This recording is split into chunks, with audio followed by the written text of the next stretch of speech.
ನಮಸ್ಕಾರ. ನೀವು ನೋಡ್ತಾ ಇದ್ದೀರಾ ಫೋರ್ತ್ ಪವರ್. ಇವತ್ತು ನಾವು ಕ್ಯಾನ್ಸರ್ ವರ್ಸಸ್ ಟೂತ್ಪೇಸ್ಟ್. ಇದೇನಪ್ಪ ಇದು? ನಾವು ಬಳಸುವಂತಹ ಟೂತ್ಪೇಸ್ಟ್ನಲ್ಲಿ ಕ್ಯಾನ್ಸರ್ ತರುವಂತಹ ಕಣಗಳಿದ್ದಾವ ಅಂತ ನಮಗೆ ಅನಿಸಬಹುದು. ನೋಡೋಣ ಅಧ್ಯಯನ ಏನು ಹೇಳ್ತದೆ ಅಂತೇಳಿ ಈ ಸಂಚಿಕೆಯಲ್ಲಿ ನೋಡೋಣ. ತುಂಬ ವರ್ಷಗಳ ಹಿಂದೆ, ಹತ್ತಿರ ಒಂದು 20 ವರ್ಷಗಳ ಹಿಂದೆ ನಾವು ನೋಡೋದಾದರೆ ನಾವೆಲ್ಲ ಆರೋಗ್ಯವಾಗಿದ್ವಿ. ಸ್ಥಳೀಯವಾಗಿ ಸಿಗುವಂಥ ಸಂಪನ್ಮೂಲಗಳೇನಿದೆ, ಸ್ಥಳೀಯವಾಗಿ ಸಿಗುವಂಥ ತರಕಾರಿ ಏನಿದೆ, ಸ್ಥಳೀಯವಾಗಿ ಸಿಗುವಂತಹ ಎಲ್ಲ ವಸ್ತುಗಳನ್ನು ಬಳಸಿ ನಾವು ಆರೋಗ್ಯವಾಗಿದ್ವಿ. ನಮ್ಮ ಆರೋಗ್ಯ ನಮ್ಮ ಕೈಯಲ್ಲಿತ್ತು. ಇವತ್ತು ನಮ್ಮ ಆರೋಗ್ಯಕ್ಕೆ ಭಾಳ ದೊಡ್ಡ ಬಿರುಕು ಕಾಣಿಸಿದೆ. ನಮ್ಮ ಆರೋಗ್ಯ ಇವತ್ತು ಅನೇಕ ಕಾರಣಗಳಿಂದ ತತ್ತರಿಸಿ ಹೋಗಿದೆ ಅಂತಂದರೆ ತಪ್ಪಾಗಲ್ಲ. ಇವು ನೋಡಿ, ಕ್ಯಾನ್ಸರ್ ಇವತ್ತು ಸಾಮಾನ್ಯ ಆಗೋಗಿದೆ. ಒಂದು ಕಾಲದಲ್ಲಿ ಕ್ಯಾನ್ಸರ್ ಅಂತಂದರೆ ಅದು ಸಿರಿವಂತರ ಕಾಯಿಲೆ, ಹಣವಂತರ ಕಾಯಿಲೆ ಅನ್ನುವಂತಹ ಒಂದು ಮಾತಿತ್ತು. ಇವತ್ತು ಹಾಗಾಗಿಲ್ಲ. ನಮ್ಮ ಮನೆಯ ಬಂಧುಗಳಿಗೆ ಯಾರಿಗೋ ಒಬ್ಬರಿಗೆ ಕ್ಯಾನ್ಸರ್ ಬಂದಿದೆ. ಅದು ಇವತ್ತು ಎಷ್ಟರ ಮಟ್ಟಿಗೆ ನಮ್ಮ ಬದುಕಿನಲ್ಲಿ ಹಾಸುವಕ್ಕಾಗಿದೆ ಅಂತಂದರೆ ಅದು ಸಹಜನೇನೋ ಅನ್ನುವ ಹಾಗೆ ಇವತ್ತು ನಾವು ನಮ್ಮ ಬದುಕಿನಲ್ಲಿ ಬಂದು ಅದು ಪ್ರಯಾಣಿಸ್ತಾ ಇದೆ. ಈ ಪ್ರಯಾಣ ಅತ್ಯಂತ ಸಂಕಷ್ಟಗಳನ್ನು ತಂದುಕೊಡ್ತದೆ ಅನ್ನುವಂಥದ್ದನ್ನು ಅನೇಕ ವಿಜ್ಞಾನಿಗಳು ಎಚ್ಚರಿಸ್ತಾರೆ. ಸರ್ವೇ ಸಾಧಾರಣವಾಗಿ ನಾವು ನೋಡುವುದಾದರೆ ಇವತ್ತು ಕ್ಯಾನ್ಸರ್ ಒಂದು ಸರ್ವೆ ಹೇಳ್ತದೆ, 2022 ಒಂದು ಸರ್ವೆ ಹೇಳುವ ಪ್ರಕಾರ ಕ್ಯಾನ್ಸರ್ ಸರಾಸರಿ 100 ಮಂದಿ ಏನಿದೆ ಆ 100 ಜನರಲ್ಲಿ 22 ಜನರಿಗೆ ಕ್ಯಾನ್ಸರ್ ಇದೆ ಅನ್ನುವಂಥದ್ದನ್ನು ನಾವು ನೋಡ್ತೇವೆ. ಒಟ್ಟು ಜಗತ್ತಿನಲ್ಲಿ ನಾವು ನೋಡುವುದಾದರೆ ಹೊಸ ಕೇಸುಗಳು ಅಂತಂದರೆ 1.16 ಮಿಲಿಯನ್ ಕೇಸುಗಳು ಕ್ಯಾನ್ಸರ್ ಕೇಸುಗಳಿದ್ದಾವಂತೆ. ಅದರಲ್ಲಿ ಸಾವು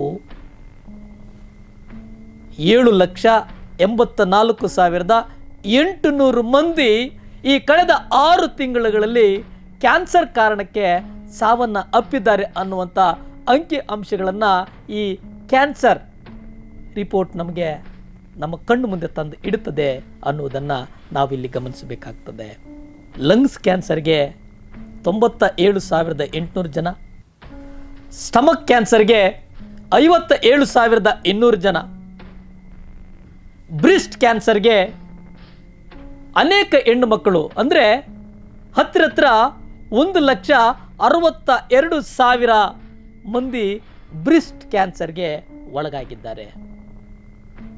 ನೋಡಿ, ಈ ಕ್ಯಾನ್ಸರ್ ಹೇಗೆ ಬರ್ತದೆ, ಈ ಕ್ಯಾನ್ಸರ್ಗೆ ಕಾರಣಗಳೇನು ಅಂತ ಹುಡುಕೊಂಡು ಹೋಗೋದಾದರೆ ನಮಗೆ ಕೆಲವು ವಿಷಯಗಳು ನಂಬುವುದಕ್ಕೂ ಸಾಧ್ಯ ಇಲ್ಲ ಅನ್ನೋ ಹಾಗೆ ನಾವು ನೋಡ್ತೇವೆ. ಒಂದು ಅಂಕಿ ಅಂಶಗಳನ್ನು ಬಿಡುಗಡೆ ಮಾಡ್ತದೆ. ಅದು ಅಮೇರಿಕಾದ ಒಂದು ಅತ್ಯುನ್ನತವಾದಂಥ ಒಂದು ಸಂಸ್ಥೆ ಒಂದು ಬಿಡುಗಡೆ ಮಾಡ್ತದೆ.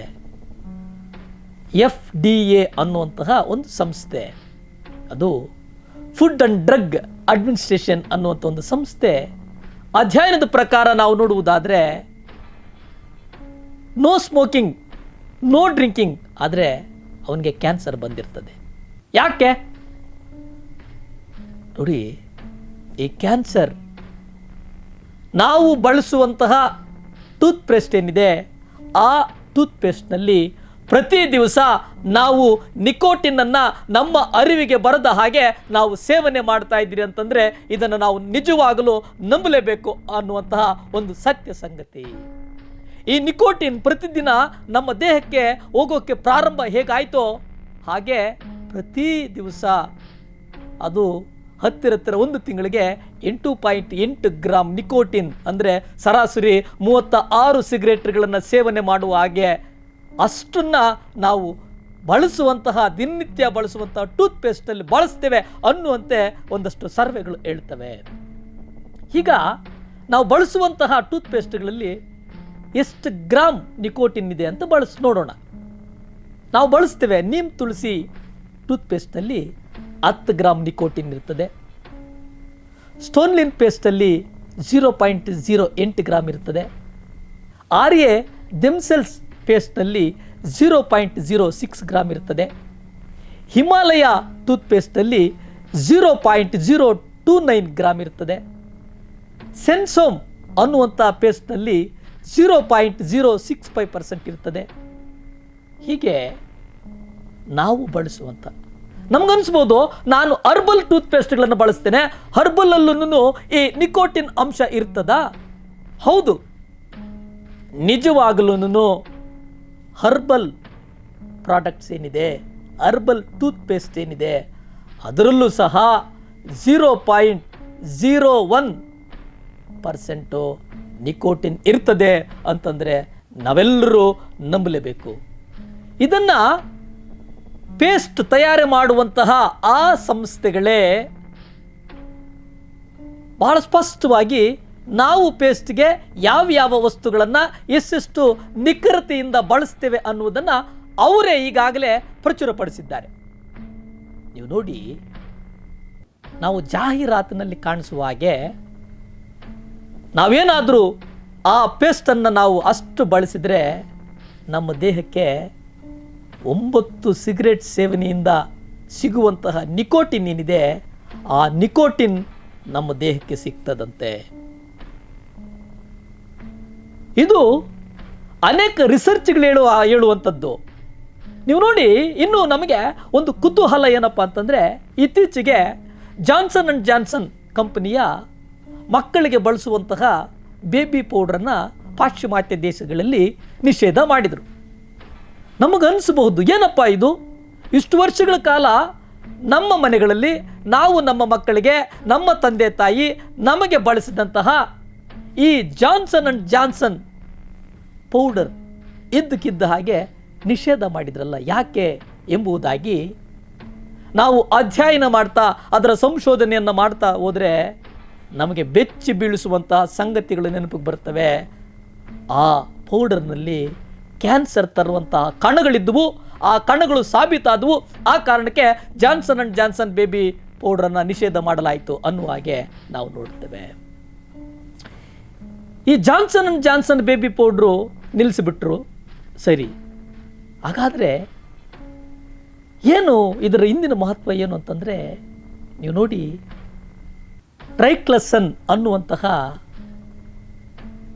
ಒಂದು ಕ್ರಿಮಿ ನಾವೆಲ್ಲರೂ ಬಳಸ್ತೀವಿ. ಇವತ್ತು ನಾವು ದಿನನಿತ್ಯ ಬಳಸುವಂತಹ ವಸ್ತುಗಳಿಂದ ಹಿಡಿದು, ಉದಾಹರಣೆಗೆ ನಾವು ಕೈ ತೊಳೆಯುವಂತಹ ಹ್ಯಾಂಡ್ ವಾಶಿಂದ ಹಿಡಿದು ಟಾಯ್ಲೆಟ್ ತೊಳೆಯುವ ಕೆಮಿಕಲ್ವರೆಗೂ ಇವತ್ತು ಕ್ಯಾನ್ಸರ್ ಕಣಗಳು ನಮ್ಮನ್ನು ಕಾಡ್ತಾ ಇದ್ದಾವೆ. ಅನೇಕ ಸಮಸ್ಯೆಗಳಿದ್ದಾವೆ. ಹಾಗಾದರೆ ನಮಗೆ ಇವುಗಳನ್ನು ಬಳಸೋದಕ್ಕಿರೋದಕ್ಕೆ ಸಾಧ್ಯನೇ ಇಲ್ಲ ಅನ್ನುವ ಮಟ್ಟಕ್ಕೆ ನಾವು ಹೋಗಿದ್ದೇವೆ. ಈ ಕೆಮಿಕಲ್ಗಳಿದಾವಲ್ಲ, ಈ ಕೆಮಿಕಲ್ಗಳಲ್ಲಿ ಪ್ರತಿ ದಿವಸ 0.08% ನಿಕೋಟಿನ್ ಮತ್ತು ಟ್ರೈಕ್ಲಸನ್ ಅನ್ನುವಂತಹ ಒಂದು ಕೆಮಿಕಲ್ ಕೆಲಸ ಮಾಡ್ತದೆ.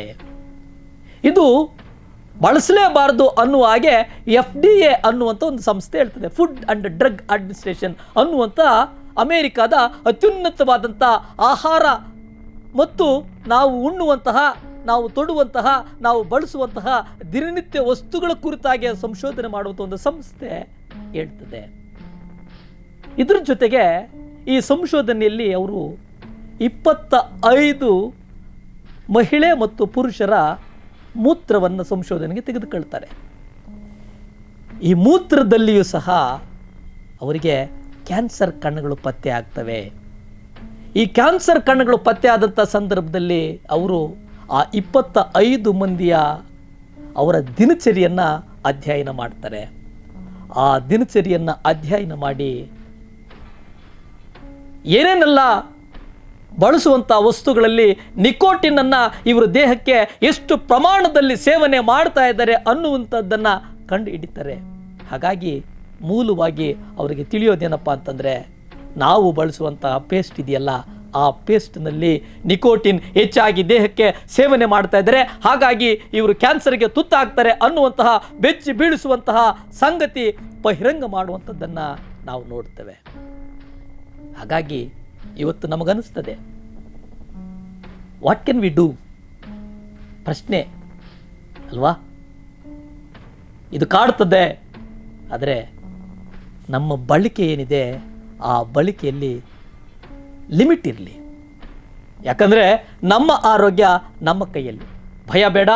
ಇಂತಹ ಹೊಸ ಹೊಸ ವಿಚಾರಗಳ ಸಂಶೋಧನಾತ್ಮಕ ಸಂಚಿಕೆಗಳನ್ನು ನಿಮ್ಮ ಮುಂದೆ ತರ್ತೇವೆ ಅಂತ ಹೇಳ್ತಾ, ನೀವು ನಿರಂತರವಾಗಿ ನೋಡ್ತಾ ಇರಿ ಕನ್ನಡ ಭೂಮಿ ನ್ಯೂಸ್ ಅಂತ ಹೇಳ್ತಾ ಇವತ್ತಿನ ಈ ಸಂಚಿಕೆಯನ್ನು ಇಲ್ಲಿಗೆ ಮುಗಿಸ್ತಾ ಇದ್ದೇವೆ. ನಮಸ್ಕಾರ.